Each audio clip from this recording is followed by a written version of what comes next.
आज हम सब ने डिसाइड किया था कि सारे टीचर्स जाके एसएससी चेयरमैन साहब से मिलेंगे और बताएंगे कि ऐसे ऐसे 2024 में इतनी सारी दिक्कतें हुई हैं, क्योंकि कई बार ऐसा लगता है कि ऊपर के लेवल तक चीज़ें पता हैं भी या नहीं हैं।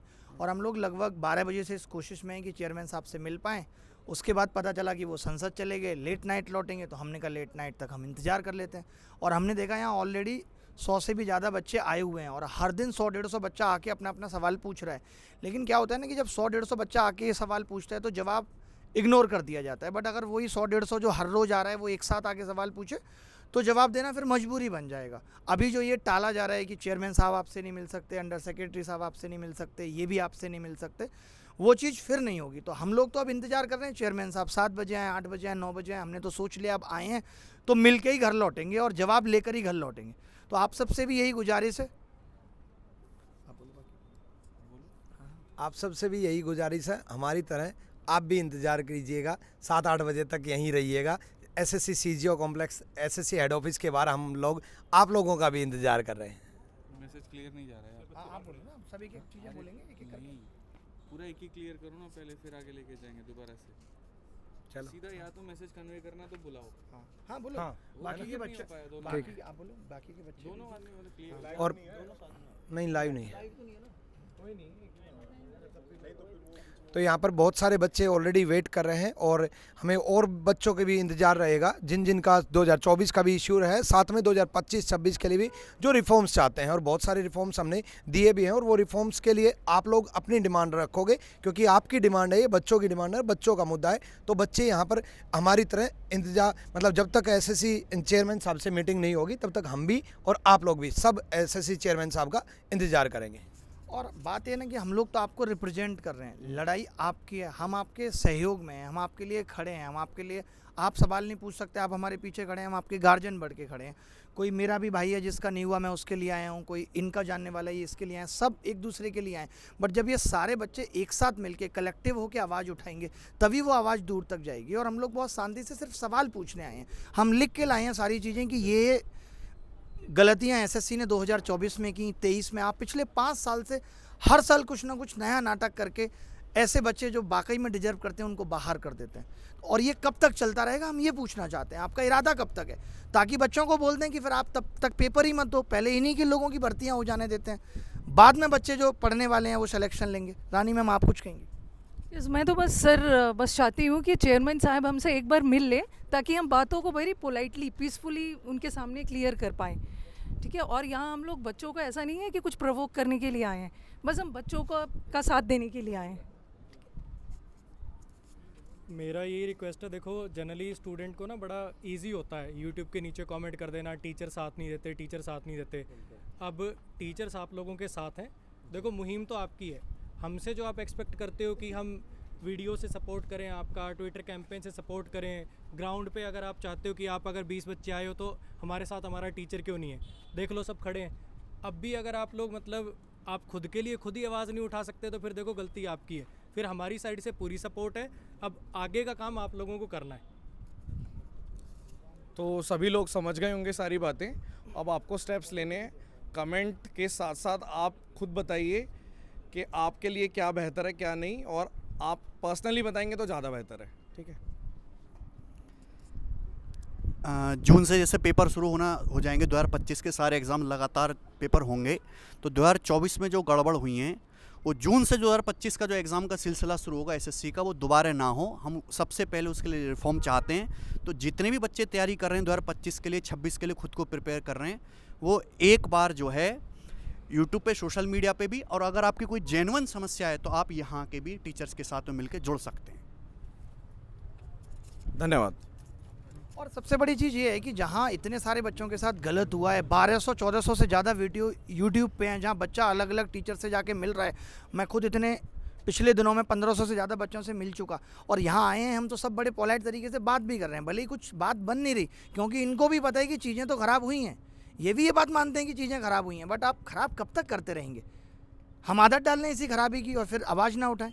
तो आवाज़ जब अब उठ गई है तो अब हम सांस तभी लेंगे जब ये सब चीज़ें ठीक हो जाएंगी। हमें ये लिखित में वेबसाइट पे नोटिस आ जाएगा कि भाई हम 2024 के रिजल्ट को भी एक कमेटी बना के उसका रिव्यू कर रहे हैं, कि किस तरीके से उसको ठीक किया जा सकता है। सोचिए ऐसे ऐसे लोग यहाँ खड़े हैं, ये बच्चा खड़ा है, इसके 344 नंबर है, रॉ स्कोर है इसका 344, AIR 96 दिखा रहा था इसकी, कौन सी वेबसाइट पर, रैंक मित्रा पे, और आज इसको कोई जॉब नहीं मिली है, कोई नौकरी नहीं मिली है। यानी 88%, 89, 90% नंबर लाके भी बच्चा सिलेक्शन नहीं ले रहा है। कल को हालत क्या होगी कि 390 नंबर ले आएंगे 10-15 हज़ार बच्चे, और आपके यहाँ वैकेंसी 8,000 होंगी, फिर आप डेट ऑफ बर्थ के हिसाब से लोगों को नौकरियां दे रहे होंगे। तो आप सबका भी अब खून खोलना चाहिए कि अब आवाज़ उठनी चाहिए, बदलाव बहुत ज़रूरी हो गया है। तो सर 2025 में क्या तो सर क्या जैसे 2025 में 390 नंबर से ज़्यादा लाना पड़ेंगे छात्र को, वही कहीं ऐसा तो नहीं है 410 या 400 लाना पड़े। जब 444 वाले का 96 रैंक है तो कितना बड़ा जोल है एसएससी में। सारे पद बेचे गए। मेरा भी बच्चा 10 साल से जर्नी कर रहा है, कभी 4 प्रश्न गलत, कभी 3 प्रश्न गलत, और अब मैं जो एसएससी से कहना चाहता हूँ ये सब करना छोड़ दो, तो मैं भी ईश्वर के यहाँ जवाब देना है। सारे बच्चे दुखी हैं 2023 वाले से भी, 24 के प्रक्रिया से भी, और हम नहीं चाहते हैं कि 25 में भी उनके साथ में ऐसी कोई घटना हो। ठीक है, तो मैं चाहता हूं यहाँ पर कि जितने बच्चे हैं जो 2023 में भी पीड़ित रहे हैं, जो 2024 में भी पीड़ित रहे हैं, और जिनका आगे भी पेपर है, वो यहाँ पर साथ में आएँ, हम सबके साथ में रहें, और आज हम चेयरमैन साहब से अपने हक की लड़ाई लड़ करके जाएँ और अपनी सारी बातें जो है उनके समक्ष रखें, ताकि उसके बाद कभी कोई दिक्कत ना आ पाए। मेरा सिंपल सा एक ही बात कहना है, हम सारे के सारे सीजो कॉम्प्लेक्स दिल्ली में अभी मौजूद है एसएससी हेडक्वार्टर पे, और बड़े आसानी से आप गूगल मैप पे सर्च कर सकते हैं एसएससी सीजो कॉम्प्लेक्स दिल्ली करके, और यहाँ पर हम रहेंगे। ज़रूरत पड़ी तो हम रात में भी रुकेंगे, ज़रूरत पड़ी तो हम कल भी रुकेंगे, ज़रूरत पड़ी तो हम परसों भी रुकेंगे। हम तब तक नहीं जाएंगे मेरे भाई जब तक हमारी आवाज़ ना सुनी जाए, और जब तक उसके ऊपर में रिटर्न में हमारे सामने कुछ ना आ पाए। मैं बस इतनी बात कर रहा था ना, आप देखिए ना कि गलत कोई आज से नहीं, 2019 में नॉर्मलाइजेशन पे कितना बवाल हुआ कि 200 प्लस बच्चा नंबर ला रहा है, नहीं हुआ। 2023 में 4 क्वेश्चनों की लड़ाई कब से चल रही है, 1 साल एसएससी कोर्ट में रही, क्या एसएससी के कान में ये बात नहीं गई कि अब कभी आगे से गलत प्रश्न नहीं बनाने? आपने गलत प्रश्न जहाँ पहले 4 थे उस 4 को आज 19 में बदल दिया। तो आपका तो जो करेज है वो बढ़ता जा रहा है और गलत करने के लिए। शायद आज हम इसलिए फिर लड़ रहे हैं कि 2023 में ये लड़ाई अगर सही से लड़ गई होती तो शायद 2024 में ये देखने को नहीं मिलता। तो आज 2024 में जब हम कस के लड़ेंगे तब आगे आने वाले साल सही होंगे। 2-4 साल भी सही होंगे, वो तो फिर लड़ना पड़ेगा 4 साल बाद, फिर एसएससी भूल जाएगी अच्छा कुछ हुआ था, फिर गलत करना शुरू कर देगी। तो आप चिंता मत करो, बस आप सबको साथ देना है। जब हम आज यहाँ आपके लिए ज़मीन पर बैठे हैं सीजीओ कॉम्प्लेक्स के सामने, तो आपको भी आना है और आपको भी हमारी आवाज़ को बुलंद करना है। हमें मालूम है कि 2023 में भी बहुत सारे इश्यूज चल रहे हैं। 24 वाले भी बच्चे बहुत ज़्यादा परेशान हैं। हम ग्राउंड लेवल पे जब जुड़े हैं बच्चों से तो हमें मालूम है कि बहुत सारे लोग रो भी रहे हैं और मेंटली परेशान भी हैं, बहुत ज़्यादा अपसेट भी हैं। और हम नहीं चाहते कि आगे भी आने वाले टाइम में जितने भी स्टूडेंट अपीयर होंगे उनके साथ कुछ भी गड़बड़ हो। तो बेसिकली हम चाह रहे हैं कि शुरू से लेकर अंत तक जितने भी स्टूडेंट हैं वो इस चीज़ में सपोर्ट करें, क्योंकि आप सबके क्यूमुलेटिव सपोर्ट से ही सारी चीज़ें ठीक होंगी। प्रेजेंट की चीज़ें भी तभी ठीक होंगी और फ्यूचर की भी तभी ठीक होंगी जब आप सब मिलकर आएंगे इस चीज़ के लिए। Thank you. देखो भाई, बहुत ज़्यादा समय भी नहीं है, ये भी नहीं करना आप लोगों को कि हाँ अभी ये इन लोगों ने स्टार्ट करा है, ये लोग करते रहेंगे। तो क्योंकि जो 24 का नोटिफिकेशन 25 का नोटिफिकेशन है वो भी बहुत दूर नहीं है, तो आप लोगों को ज़्यादा टाइम वेस्ट नहीं करना है। जितना हो सकता है हर तरीके से जो जहाँ से सपोर्ट कर सकता है आप लोगों को इस कैंपेन को आगे बढ़ाना है, और जितना ज़्यादा आप लोग सपोर्ट करेंगे ये आपके हक की बात है। चाहे बात वो 24 की हो, चाहे बात 25 की हो, चाहे इवन 23 की भी बात है, तो सारी बातें हाँ देखो कुछ लोग ऐसे भी हैं जिनकी 22 तक की बातें फंसी हुई हैं। तो ये सारी चीज़ें तभी होंगी जब एक बड़े लेवल पर सारा बच्चा जुड़ेगा। तो आप लोगों का जुड़ना बहुत ज़रूरी है, क्योंकि बहुत ज़्यादा समय आप लोगों के पास भी नहीं है और हम लोगों के पास भी नहीं है। और बाकी एक चीज़ और कहूँगा मैं कि जब तक ये सारे सुधार नहीं हो जाते हैं, यूट्यूब पर कोई क्लास आपको अटेंड नहीं करनी है, और जो क्लास ले रहे हो एक बार उनको जम के सुना भी देना है कि आप बच्चों के लिए अल्टीमेटली कर क्या रहे हो। ये क्लास वाला तो कोई एक भी क्लास नहीं होनी चाहिए यूट्यूब पे, मतलब नहीं होनी चाहिए। अगर हम लोग यहाँ पे खड़े हैं तो आप बाकी टीचर्स को भी यहाँ पे खड़े रहना है, चाहे फेस दिखा के खड़े रहिए, चाहे फेस छुपा के खड़े रहिए। सभी लोग सेक्रीफाइस कर रहे हैं और इस चीज़ में सबको साथ देना ही पड़ेगा। देखो होता क्या है ना, सभी लोग बोलते हैं ये कर दो वो कर दो, कोई भी रिजल्ट आए, रिजल्ट दिखाने से पहले ये बच्चों की क्वेरी आने लग जाती है, सर ये गड़बड़ी हो गई, सर ये गड़बड़ी हो गई, अब क्या करें। तो यहाँ पे जब हम आए, हम एक चीज़ को लेके नहीं आए कि हमें ये करना है। हमारे पास बहुत सारे मुद्दे हैं और हमें सभी पे काम करना है, क्योंकि ये एक साथ एक टीचर कोई मुद्दा उठाएगा उससे बात नहीं बनेगी। जब सारे लोग कलेक्टिवली सारे मुद्दे रखेंगे तभी कुछ हो सकता है। मुद्दा एक आप लेके चलो या 2 लेके चलो, उससे काम नहीं बनेगा। अब एसएससी में रिफॉर्म्स की बहुत ज़्यादा नीड है। हम देख रहे हैं 2022 से जब से चीज़ें हुई हैं, एसएससी ने डॉक्यूमेंट वेरिफिकेशन ही खत्म कर दिया। अब इनएलिजिबल कैंडिडेट्स भरे जा रहे हैं सिलेक्शन में, उसका क्या मतलब है? मतलब कोई ऐसी रिक्रूटमेंट एजेंसी मुझे दिखा दो जिसमें डॉक्यूमेंट वेरिफिकेशन होने से पहले रिजल्ट आ जाता है और कोई वेटिंग लिस्ट भी नहीं है। तो ऐसे बहुत सारे मुद्दे हैं। मैं ये नहीं कह रहा कि एक मुद्दे की बात चल रही है यहाँ पे, आपका कोई अपना पर्सनल मुद्दा हो सकता है, विदहेल्ड को लेकर मुद्दा हो सकता है, कीबोर्ड की खराबी की वजह से मुद्दा हो सकता है, स्क्रीन ब्लैंक होने के मुद्दा हो सकता है, रॉन्ग क्वेश्चंस का मुद्दा हो सकता है। मुद्दे हद से ज़्यादा हैं और अब पानी सर से ऊपर जा चुका है। तभी आपको लग रहा है कि जो टीचर्स आए हैं, ऐसा नहीं है कि एक चीज़ को लेकर आगे सारे के सारे टीचर्स, जब सब बिल्कुल परेशान हो चुके हैं कि यार कुछ बचा ही नहीं है। हम लोगों ने हर तरीके से ट्राई कर लिया, हमने ट्विटर कैंपेन कर लिया, ग्रेवेंस कर लिया, लेकिन किसी का कोई मतलब ही नहीं है, क्योंकि किसी को कोई इस चीज़ से फर्क ही नहीं पड़ता है। और आज से ट्विटर कैंपेन बहुत अच्छे लेवल पे चल रहा है। आज का ट्विटर कैंपेन ट्रेंडिंग पर है, लेकिन 2 पर भी, मतलब पहला तो खैर अप्रैल फुल वाला था, वो तो ऑब्वियस है, वो रहेगा ही रहेगा, वो ऑल ओवर वर्ल्ड सेलिब्रेट किया जाता है। लेकिन आज पूरे ट्विटर में 2 नंबर 3 नंबर हमारा ही हैशटैग ट्रेंड हो रहा है, और उसके बाद भी यहाँ पर अगर एसएससी की तरफ से कोई नोटिस नहीं आ रहा है तो समझ लो ये ठेहल है। ठीक है, आकर के सही करना पड़ेगा, और बाकी ये आपका अपना मेरे भाई लड़ाई है, और आपके ही वजह से ये हो पाएगा। हम टीचर्स हैं यहाँ पर, हम आपकी वजह से हैं, और आप जब आएंगे तभी जाकर के मुद्दा आगे बढ़ पाएगा। ठीक है, हम बता सकते हैं, हम बोल सकते हैं, लेकिन लड़ाई आपकी है, ध्यान रखिए इस बात का। हाँ देखो भाई, आप में से जितने भी बच्चे एसएससी के एग्ज़ाम देते हैं या देने वाले हैं, आप लोग अपनी सारी परेशानी ना हमें यूट्यूब पे कमेंट पे बताते हैं, पर परेशानी उस तक पहुंचनी चाहिए जो सॉल्व कर पाए। बिल्कुल। हम यहाँ पर ना आपके साथ खड़े हैं।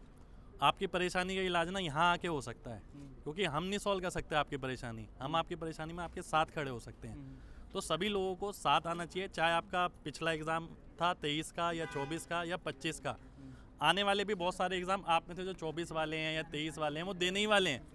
तो रिफॉर्म अगर होगा ना, वो सभी के लिए होगा, ऐसा नहीं है कि फ्रेशर बच्चे के लिए रिफॉर्म होगा। ठीक है, जो अच्छी चीज़ आएगी वो सबके लिए आएगी। तो मेरा मानना ये है कि आप सभी लोगों को यहाँ इकट्ठा होना चाहिए, सबके साथ अपने हक की लड़ाई लड़नी चाहिए। ठीक है, एड्रेस सर बता दो, और एड्रेस यहाँ हम सीजीओ कॉम्प्लेक्स में एसएससी के डिपार्टमेंट के आगे खड़े हैं, यहाँ हेड पर ऑफिस के आगे, गेट नंबर 2 के आगे। ठीक है, तो आप सभी लोग आइए, अपने हक की लड़ाई लड़िए, सभी टीचर आपके साथ हैं।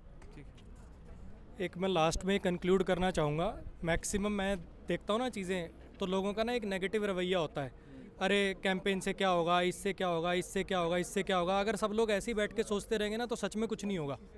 अगर और कुछ नहीं होगा तो यार कम से कम मन में एक तसल्ली तो रहेगी कि हाँ, हम सब ने मिलकर ट्राई करी, स्टूडेंट्स ने ट्राई करी, टीचर्स ने ट्राई करी, तो एक अच्छी कोशिश देना तो हमारा फ़र्ज़ है ना। तो सर जो नए बच्चे हैं वो ये सोचते हैं कि हमारा इससे कोई मतलब ही नहीं है, जबकि सबसे ज़्यादा मतलब आपका है सर। ठीक है, आप इस बात को समझो। नए वाले, आज मैं क्लास में जब अनाउंस कर रहा था ऑफलाइन क्लास में, तो बच्चों को ऐसा लग रहा था होगा कोई मुद्दा, होगी कोई बात, हमें इससे क्या लेना देना है। भाई समझने की ज़रूरत है कि भाई आपका ही लेना देना है, तो समझिए और जल्दी पहुँचिए यहाँ पे। ठीक है, हर 4-5 साल में ऐसे आवाज़ उठानी पड़ती है। 2013 में आवाज़ उठी, फिर 2017 का प्रोटेस्ट हुआ, 13 का प्रोटेस्ट 4 साल बाद, 17 का प्रोटेस्ट, अब 8 साल बाद फिर से मतलब 25 में आवाज़ उठानी पड़ रही है हमें। आवाज़ उठानी तो 13-17 का प्रोटेस्ट हो चुका और उसके बाद भी सुधार नहीं हुआ। ये बात 17 का प्रोटेस्ट ही था जिसके कारण अब टाइम पे सब कुछ हो रहा है। ये बात बहुत क्लियर समझ लो, बहुत क्लियर समझ लो कि ये मुद्दा ना 25 का है, ना 26 का है, ना 27 का है। ये एसएससी के हर एक एग्ज़ाम का मुद्दा है, हर एक साल का मुद्दा है, और ये हर एक बच्चे का, हर एक टीचर का, जो भी लोग एसएससी से जुड़े हुए हैं उस हर किसी का मुद्दा है। तो आप लोगों को अपने हक की आवाज़ उठानी चाहिए, और सभी लोग एकदम ज़बरदस्त तरीके से आवाज़ उठाओ। ट्विटर के थ्रू यहाँ आके जैसे उठा सकते हैं आपको आवाज़ उठानी चाहिए, और शांति से। एक लास्ट में एक चीज़ और बोलना चाहूँगा, जितने भी लोगों को 2024 से जॉब मिली है, हम ये बिल्कुल नहीं कह रहे कि वो डिज़र्विंग नहीं है, लेकिन ये ज़रूर कह रहे हैं कि बहुत सारे बच्चे और भी थे जो डिज़र्विंग है, और उनको हाँ, जैसे 344 वाला जो केस है या और भी केसेस हैं, इधर आइए आप। तो आप ये मत सोचो कि जिनको जॉब मिल गई है वो सब ऐसे सोचे कि भाई वो डिज़र्विंग नहीं है। डिज़र्विंग हैं आप भी, लेकिन और भी बहुत सारे लोग डिज़र्विंग जो हैं उनका नंबर नहीं है उसमें। बिल्कुल बिल्कुल, बहुत सारे लोगों की जो रैंक है वो बल्कि और ज़्यादा ख़राब हो गई है, उनको और अच्छा मिलना चाहिए था। तो ये बहुत एक इम्पॉर्टेंट पॉइंट है, मैं रखना चाह रहा था। और ये बता दो उनका लास्ट अटेम्प्ट था, ये भी बता दो। मेरा नाम योगेश चौहान है। मेरा टेंटेटिव में रो स्कोर 344 था, जो कि मेरा फाइनल में 348 हो गया था। देन नॉर्मलाइजेशन में मेरा स्कोर 346 हो गया। मेरा ये लास्ट अटैम्प्ट था। मैंने लेवल 6 एंड लेवल 7 की पोस्ट भरी हुई थी, और मेरे को अंदाज़ा भी नहीं था। मेरा UR 96 रैंक कर रहा था रैंक मित्रा के हिसाब से, जो कि वेरीफाइड डाटा है जो ज़्यादातर होता है, और जो ओवरऑल रैंक थी वो 66 रैंक कर रही थी। और मुझे लग रहा था कि कुछ ना कुछ तो डेफिनेटली मिल जाएगा अगर थोड़ा बहुत भी हेर फेर होता है, पर मुझे कुछ भी नहीं मिला है। अगर अब मैं ये सोच रहा हूँ कि मैं किसको जाके बोलूँ कि मैं इतना अच्छा अटेम्प्ट करके आया। अब इससे अच्छा क्या कर सकते हैं, मैं तो ये जानना चाहता हूँ। या आगे जो तैयारी कर रहे हैं वो फिर तो आगे ये सोच के चलें कि 360 370 ही है जो शायद उसमें भी शायद रहेगा कि वो आपको पोस्ट दिला सकता है। आज मैं खड़ा हूँ, कल आप भी खड़े हो सकते हैं। ये ऐसी चीज़ है कि तो इनके जैसे और भी बहुत सारे डिजर्विंग कैंडिडेट्स हैं जो प्रेजेंट हैं, लेकिन यहाँ प्रेजेंट नहीं है। तो यहाँ प्रेजेंट होंगे तो ज़्यादा अच्छे से समझ में आएगी ये चीज़। बस एक बार यही है कि जो टाइमिंग है वो शाम को 7 से 8 का टाइमिंग दिया हुआ है, तो कोशिश यही होगी कि आप लोग जितना जल्दी यहाँ पर सीजीओ कॉम्प्लेक्स पर पहुँच सकें उतना जल्दी पहुँचिए। अगर किसी को मेट्रो से आना है तो वो JLN मेट्रो स्टेशन है जिसका गेट नंबर 4 है, आप लोग वहाँ पहुँचिए। सीजीओ कॉम्प्लेक्स में सारी टीम यहाँ पर आपके साथ है।